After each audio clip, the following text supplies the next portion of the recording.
Tonight, the hunt for the world's missing ape-men.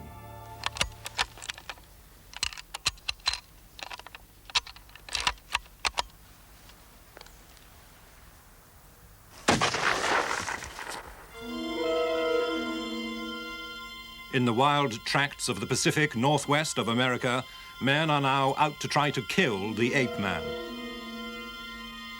Indeed, is this uniquely film of Bigfoot, the Yeti of the United States?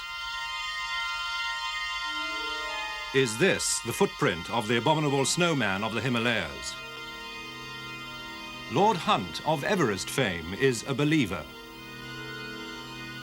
Mysteries from the files of Arthur C. Clarke, author of 2001 and inventor of the communications satellite. Now in retreat in Sri Lanka, after a lifetime of science, space and writing, he ponders the riddles of this and other worlds. It may seem incredible that creatures like large man-apes can still exist in the modern world. Yet the evidence for this is now quite considerable.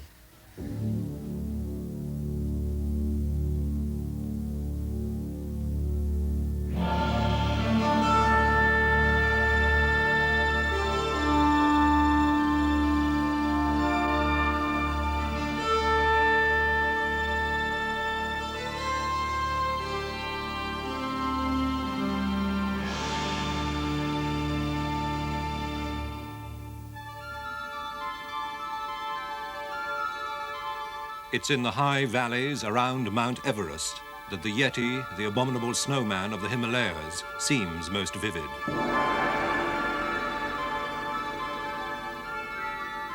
For the Sherpas of the high mountains, there are no doubts.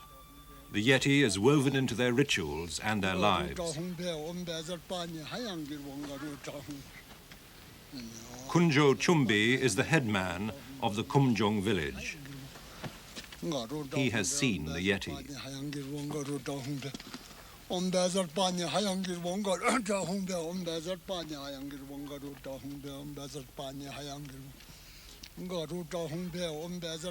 In the monastery above the village, he keeps what he believes to be its scalp, preserved as a relic in a box.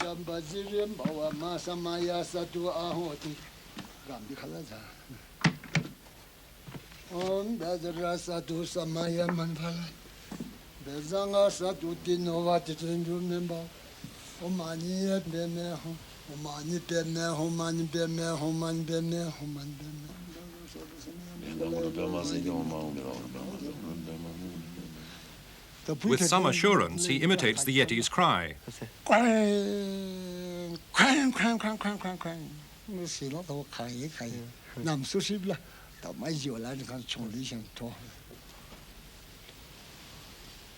That cry is listened to in fear by the Sherpas. 6 years ago, Lakpa Damani heard it close by. A Yeti came and attacked me and threw me in the river. His face was very black and he looked like a very old man. I was unconscious for a couple of hours. When I woke up, I saw the Yeti had killed some yaks and a cow. She says the Yeti had picked up and thrown into the river her.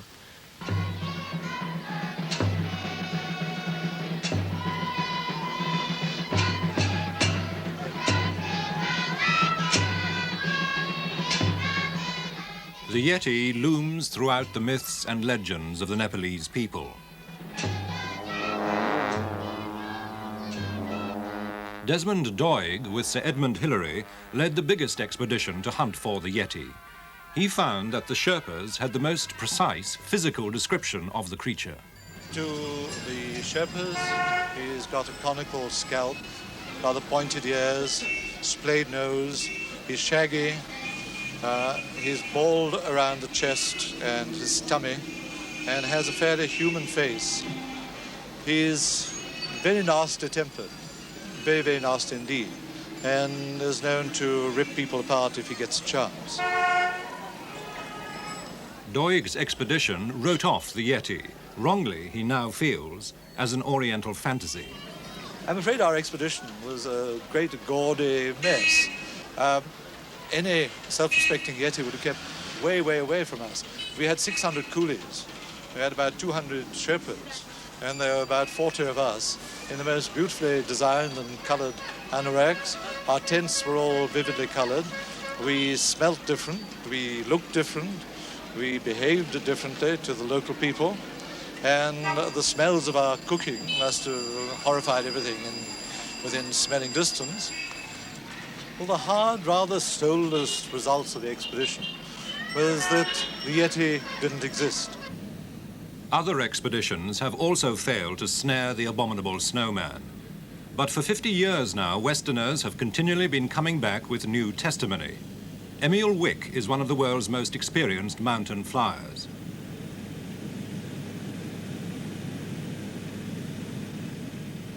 Two years ago, he was taking a party of Japanese tourists on a flight over Kanchenjunga.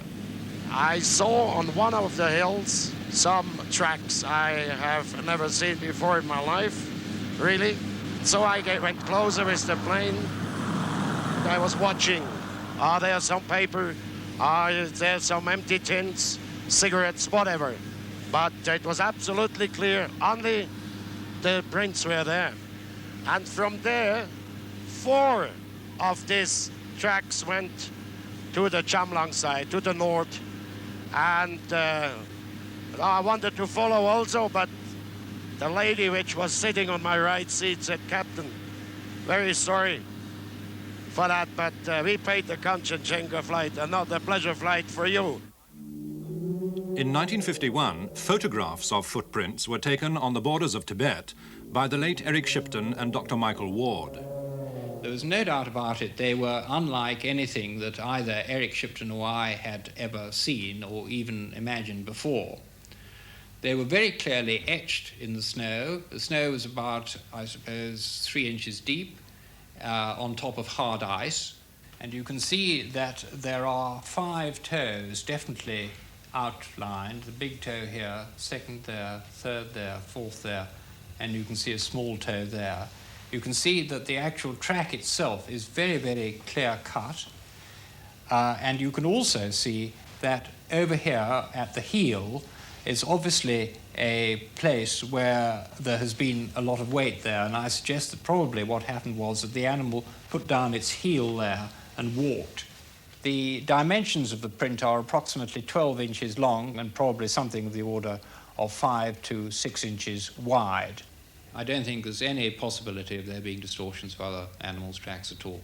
The various ideas have been put forward that this one, for instance, might have been the imprint of 2 feet, one on top of the other, but I just don't think that's on at all. I just don't think that's possible. This print was photographed in the Dudkosi Valley in 1978 by the leader of the team which first conquered Everest, Lord Hunt. The creature had broken through some pretty heavy crust on the snow. It was deep snow on a rather steep little slope. And the creature was a heavy one because he'd broken through hard crust on which, as far as we were concerned, we could walk around without making any impression through the snow at all.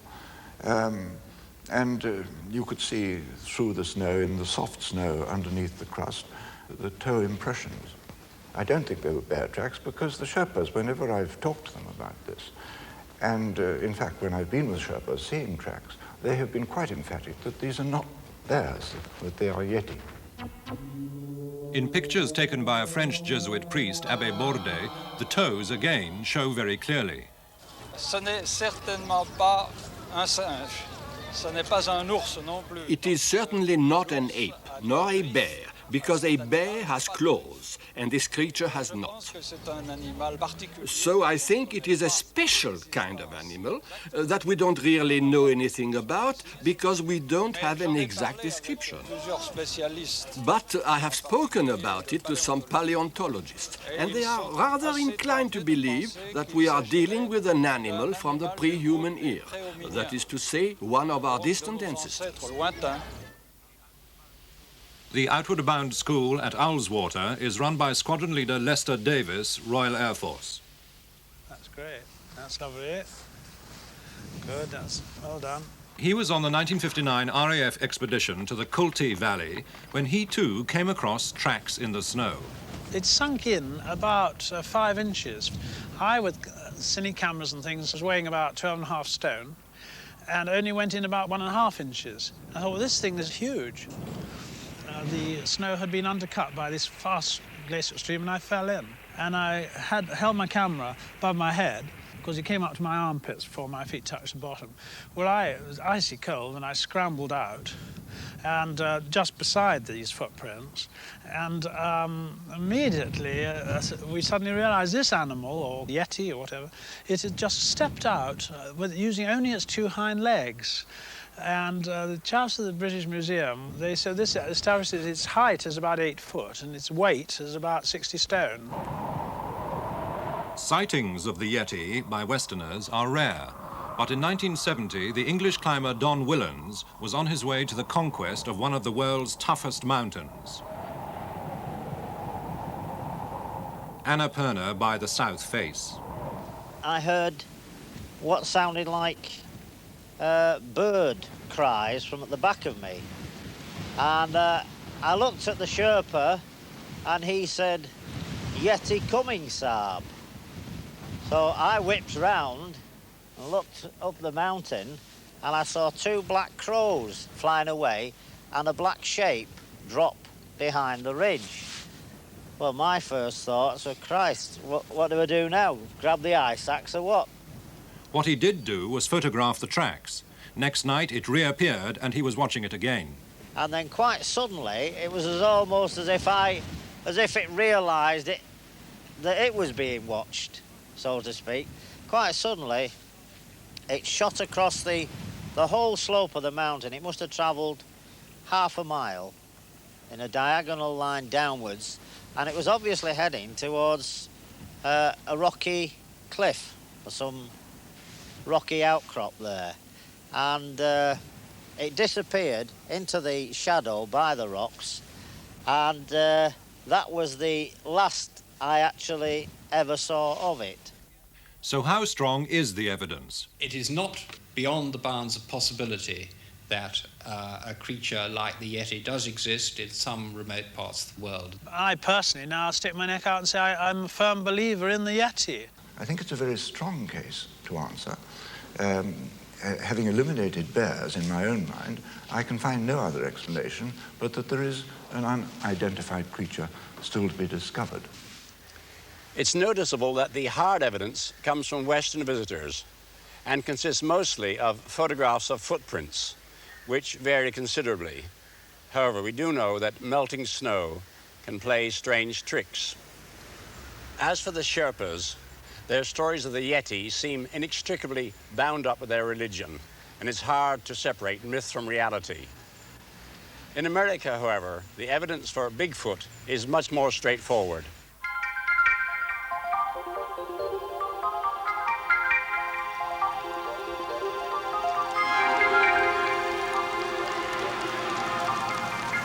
Indeed, Dr. Grover Krantz, one of the anthropologists who has studied Bigfoot, or the Sasquatch as the Indians call it, is so certain that a man-ape exists in the northwest of the United States that he goes out regularly to try to track and kill just one specimen.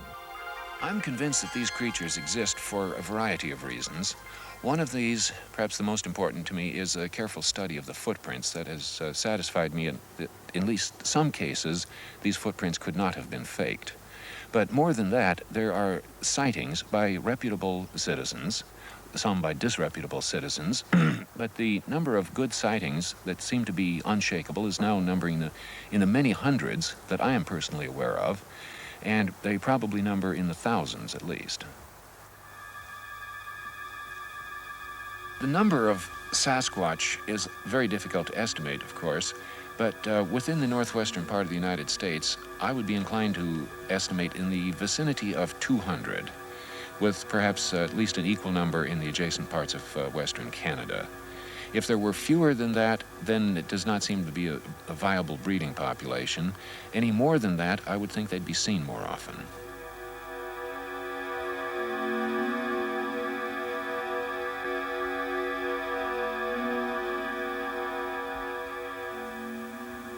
Here in the Pacific Northwest, there are thousands of square miles of empty, desolate country where nobody lives. Almost never does anybody travel through it, and something like the Sasquatch could quite easily live here, being only occasionally seen, and no remains ever being found is not at all surprising. The sightings of Bigfoot spread right across the northwest United States. This is Washington State. Sergeant Larry GAMACHE was driving home one night with his family and sister-in-law Kathy. I noticed quite a distance ahead of me an object move out of the dense forest towards the clearing between the forest and the highway. And I started to slow then, and as I got a little bit closer, I noticed it was walking very much like a human. Arms down at its side, swinging just in a normal walking gait. It just got bigger and bigger as we went closer to it. And it was hairy and just didn't look, well, I wanted to close my eyes, but you didn't want to. You want to look, you want to see what you're going to see, but yet you don't. The most impressive thing was the human features in the way that it walked. The fact that the facial area wasn't really covered with a lot of hair. The eyes, seemed normal as I looked through the windshield at him. And the height, the size, just the sheer physical size of it, it had to have been, in comparison to what I can relate back to today, 7, maybe 7.5 feet tall. Because I had to physically look up through the windshield to see the face and the head. And I was in a pickup truck, so they sit up quite a bit higher than a car. So it was at least 7 feet, maybe 300, 350 pounds. Bigfoot now emerges often enough to get on television news. This is KFYR, Bismarck, North Dakota. It's here in and around Little Eagle, South Dakota, where there have never before been any sightings of the so-called Bigfoot or Sasquatch, where the people of this small community are now becoming believers. There have been 17 sightings of the creature in the past month. The latest sighting was at the Shooting Bear residence on a bluff overlooking the town. Last Tuesday night, Hannah Shooting Bear saw the creature from her house while it was looking in the window of her daughter's trailer about 30 yards away. Elderly Hannah was the only one to see the creature, but her son-in-law is reported to have fired several rifle shots into the air after it had moved off. What do you think they ought to do about him around here? Kill him. He might hurt somebody. Despite that recommendation, the Bigfoot hunters want to keep him alive. Their plan is to lure him into an area where they can either take his picture or shoot him with a tranquilizer. They believe in the notion suggested by an outsider that Bigfoot is attracted to menstruating women. This bait consisted of some used feminine articles. Dennis Newman reporting from Little Eagle, South Dakota. Across the mountains on the Pacific coast in Washington State, veteran hunter and Rockingham County police officer Kenny Cooper was driving along this road when he heard a weird noise. I was coming down north on this road here, and I heard some noise screaming back in here. And all the time I was going along, he was screaming. And everybody in Whatcom County could hear it because I did have the police mic outside. So they were listening to whatever it was that I was hearing. And the noise that was coming from that creature is what was on the recorder here.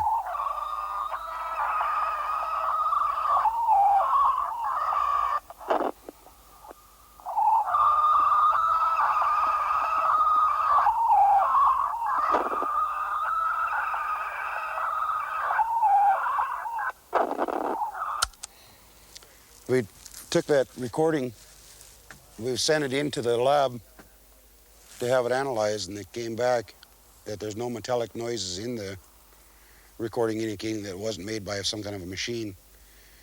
And they said there's no voice, no human has vocal cords enough to throw the high pitches and the low pitches at the same time that was coming from that. But it was Bob Gimlin and his friend Roger Patterson, out trekking at Bluff Creek in Northern California, who were the ones to suddenly find a large hairy creature appear in front of them when they actually had a loaded cine camera with them. We came around a bend in the creek, and there stood a big, hairy, human-like creature. It appeared to be between 6 and 7 feet tall. The creature looked at us for a few seconds, turned and walked slowly away. And it was kind of in a loamy type soil, left good footprints. It walked directly away from us at just a slow stroll, just like a man would be walking away from something downtown. It never did break into a run. Well, the animal appeared to be a female due to the fact that it appeared to have mammary glands. And the thing walked very agile, very fluently, and it had huge, bulky muscles. An overall description, it looked like a huge, hairy human being.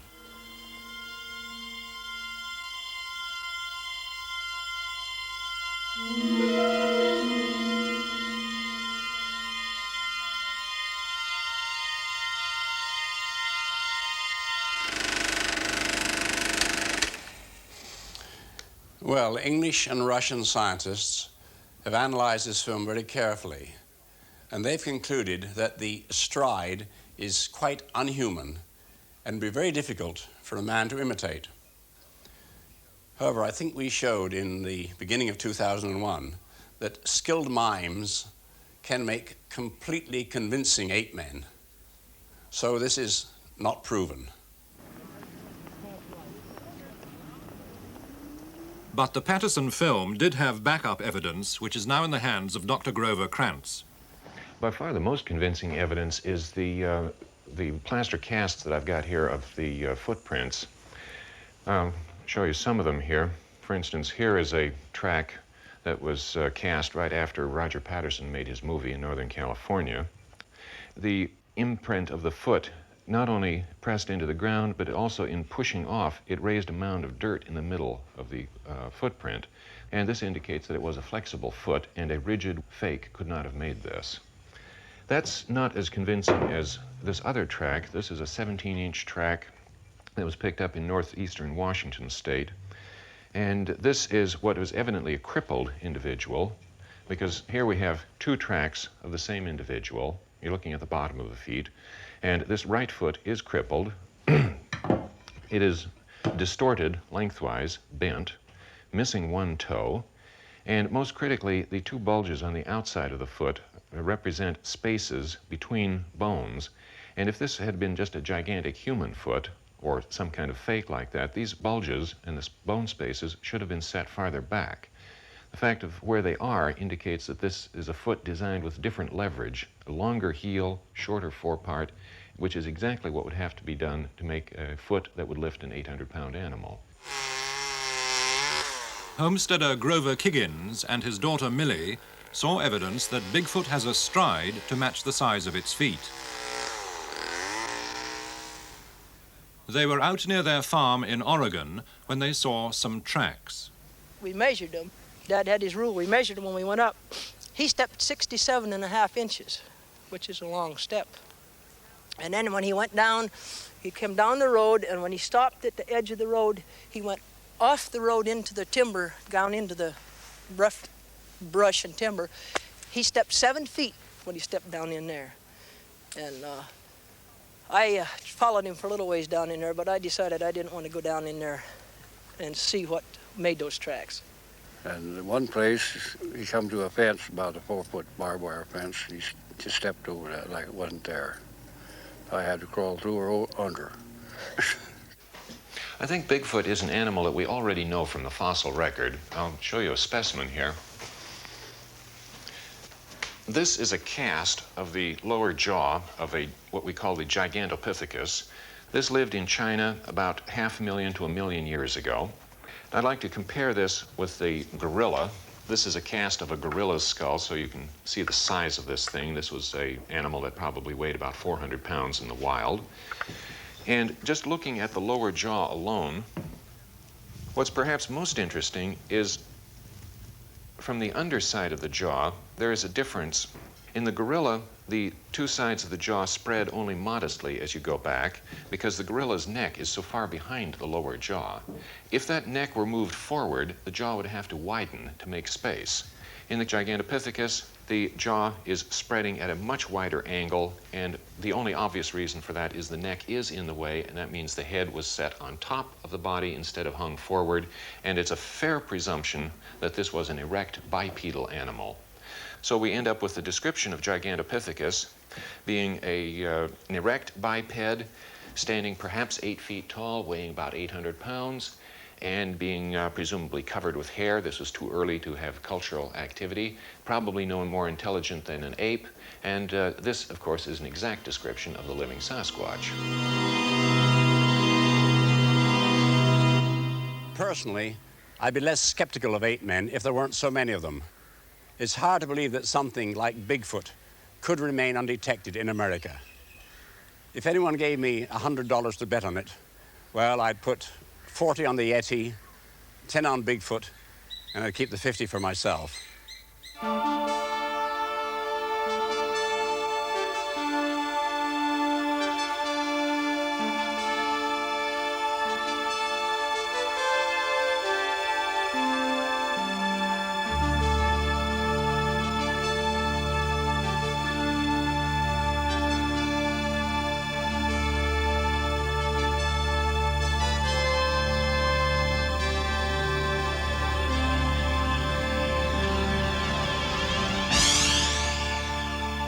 Next week, the gigantic drawings only the gods could see.